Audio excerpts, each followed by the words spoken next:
E, Nath, assim, agora a gente está conversando disso, né, sobre empresário, você tem nutricionista, a gente está aqui em Paris para o ADXC, mas eu lembro que na BJJ Cria eu tinha feito um vídeo falando da sua história, na verdade é um vídeo de uma entrevista sua no CBJJE, era?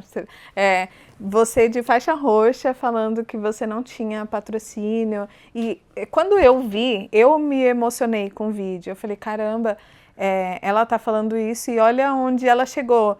Eu pensei assim, eu preciso que esse vídeo também alcance outras pessoas para eles verem que todo mundo tem uma história, tem um começo, né? Então, eu não sei se nessa época você imaginava tudo que ia acontecer na sua vida, mas você já parou para pensar assim, tudo, sei lá, como que era a tua cabeça antes, quando você era faixa roxa, e ali você estava falando, né, que eu não tenho patrocínio, eu já ganhei isso, isso, aquilo, e ninguém ajuda e tal.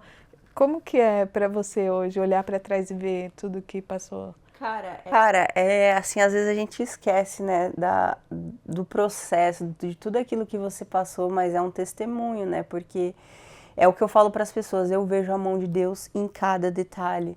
Até quando eu não tinha condições de viajar, às vezes, pô, a gente fazia a correria lá em casa e, pô, tinha uma passagem. Aí vinha a Luísa, cara, fica comigo no hotel, pro PAN, né, pro Mundial, porque dólar na época sempre foi caro, né? Não, fica com a gente. Aí vinha outro, não, fica aqui. Aí fui conhecendo o Rodrigo, aí tinha um aluno, não, pagou meu almoço. Então, tipo assim, cara, em cada fase da minha vida, Deus sempre enviava um anjo pra cuidar de mim, pra me ajudar.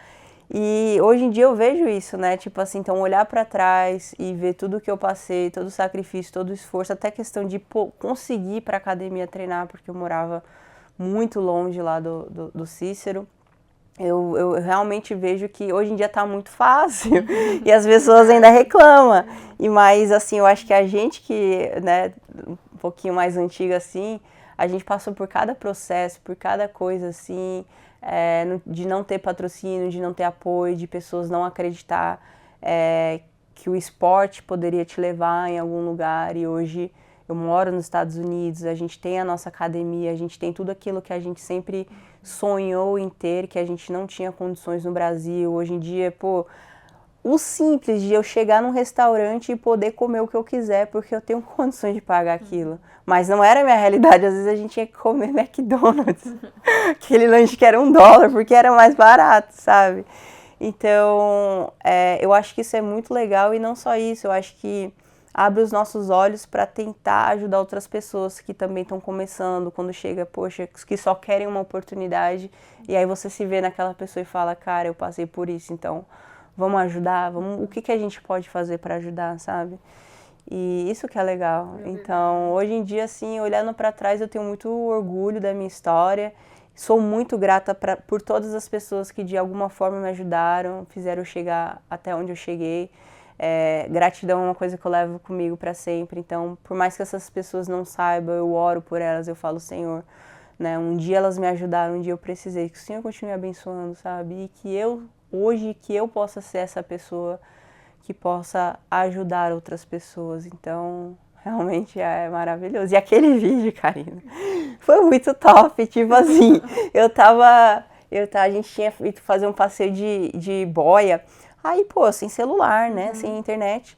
Quando eu abro meu celular, notificação, a gente me marcando e repostando. Eu, gente, que vídeo é esse? Que é isso? Quando eu vejo o vídeo que você fez, aquele vídeo viralizou tanto no Instagram, no TikTok, quando eu postei. E a galera que nunca nem, eu acho que não é do jiu-jitsu, não é do esporte, por ver a história, se comoveu e comentou que, poxa, que legal, né? E eu falei, caramba, esse vídeo alcançou não somente atletas, mas pessoas que não treinam jiu-jitsu. Então foi muito legal. Olha, top. Não, acho que tinha até gente comentando, achando como se fosse atual, né? Como ninguém ajuda essa menina, ela tem que ter um patrocínio, né? O Brasil não faz nada. É verdade.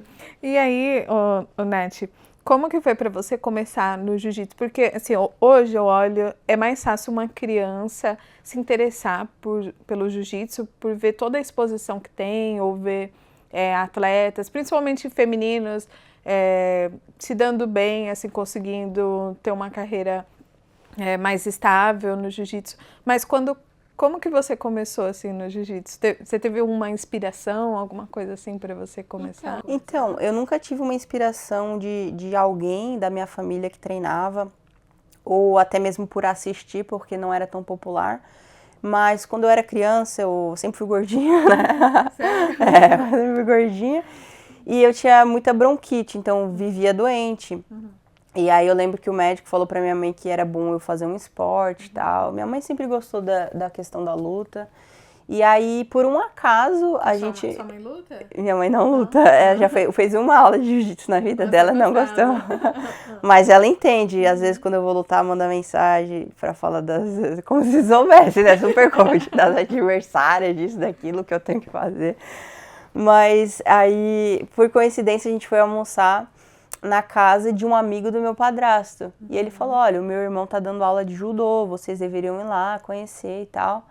E aí a gente foi para essa aula de judô, comecei no judô aos 12 anos, gostei, na primeira aula a gente já assinou lá e fez a matrícula, né? E aí eu fiquei treinando judô. E aí foi treinar o sobrinho do meu primeiro professor de jiu-jitsu. Aí ele falou, cara, você é bem talentosa e tal. Aí falou pra minha mãe, leva ela, meu tio, né, tem uma academia de jiu-jitsu, leva ela lá pra fazer uma aula. Minha mãe não queria. No começo eu acho que o jiu-jitsu era visto como, né, uma luta de rua, briga, tipo coisa de bad boy e tal. E aí eu lembro que eu pedi pra ela, eu falei, não, eu quero ir lá, eu quero conhecer, eu quero ver o que que é.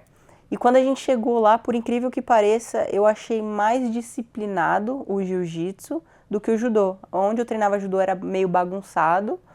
E no jiu-jitsu era todo mundo assim, alinhado, bonitinho, uma disciplina, né? Eu falei, poxa, eu gostei disso. E aí eu fiquei treinando os dois, jiu-jitsu e judô. E aí eu acabei parando com o judô e fiquei só no jiu, e foi assim que eu comecei. Aos 13 anos no jiu-jitsu, me apaixonei e nunca mais. Mas assim, na época, seu entendimento era tipo, vou fazer aqui para saúde, para emagrecer, alguma coisa assim? Ou você queria ser atleta, você queria viver de jiu-jitsu ou não? Não, nossa, na minha época nem se falava em viver de jiu-jitsu, né? Não é como hoje em dia, né? Comecei o quê? 15 anos atrás, imagina. Então, quando eu comecei, foi por hobby, foi por, assim, cara, amei esse esporte. Foi, assim, eu falo que é amor ao primeiro treino, mas a gente nunca pensou que eu seria uma profissional, até porque eu era bem ruinzinha, assim. Os primeiros campeonatos, nossa, eu perdi bastante, nossa, de juvenil, olha, no começo da minha carreira não foi muito bom. Aí perdi bastante, mas eu gostava, então eu sempre gostei de competir, mesmo perdendo, nunca foi algo que me fez parar e falar, nossa, eu não sou boa, eu não vou... Não, eu achava aquilo legal, eu achava aquilo, tipo, trazia pra mim algo legal.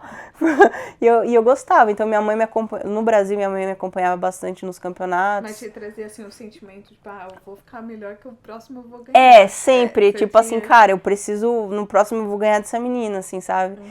E aí foi quando eu conheci o Riba, né? Eu tinha 17 anos na época, eu era faixa roxa já. E aí a gente se conheceu, né? Começamos a conversar e tal. E aí quando a gente começou a namorar, ele falou, olha, você é muito talentosa, você deveria ir lá pro Cícero, fazer uns treinos e tal. Ele sempre viu um potencial em mim que eu nunca vi, sabe? E aí foi quando eu fiz a primeira aula de jiu-jitsu lá no Cícero, eu chorei. É mesmo? Foi, porque eu treinei com o Silvio, né, Cavans, aí ele tava sem faixa. A gente treinou, ele brincou comigo assim, levinho e tal. Aí eu, pô, que faixa você é? Ele branca.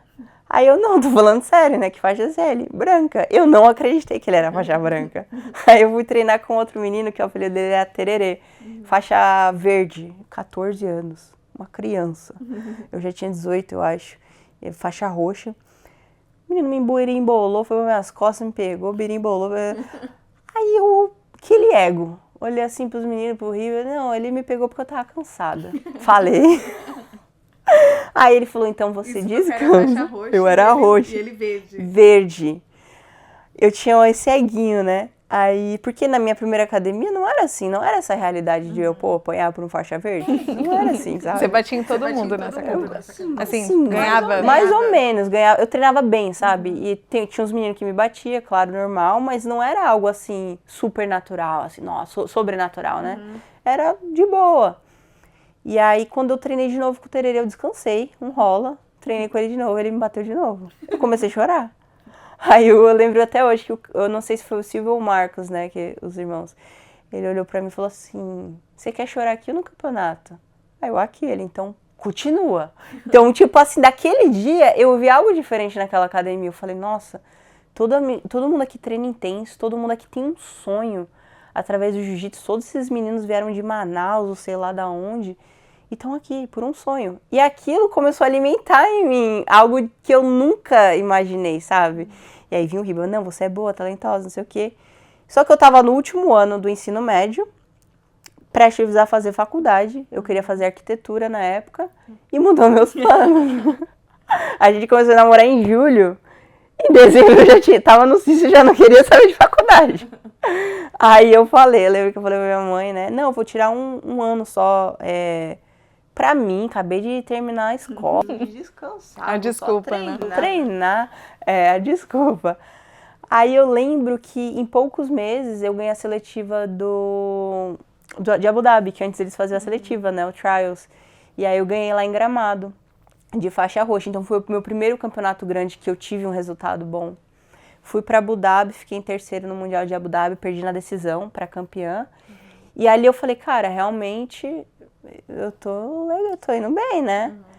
Aí até comecei a faculdade. É mesmo? Você fez arquitetura? Não, aí já não queria saber de arquitetura. Eu falei, o que eu posso fazer? Porque meu pai queria que eu estudasse, né? Meu pai, ele é bem estudado, assim. Minha mãe também não teve oportunidade de estudar, então queria que eu estudasse. Aí eu falei, o que eu posso fazer relacionado ao esporte? Educação física.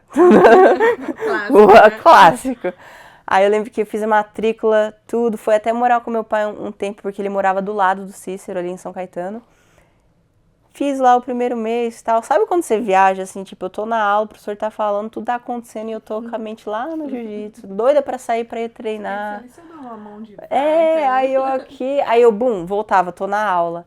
Aí eu lembro que eu vim lutar o Pan-Americano. Fui lutar o Pan-Americano de faixa roxa, ganhei o Pan. Quando eu voltei, eu não queria saber da faculdade. Eu já tava atrasada em matéria, porque eu fiquei 10 dias fora.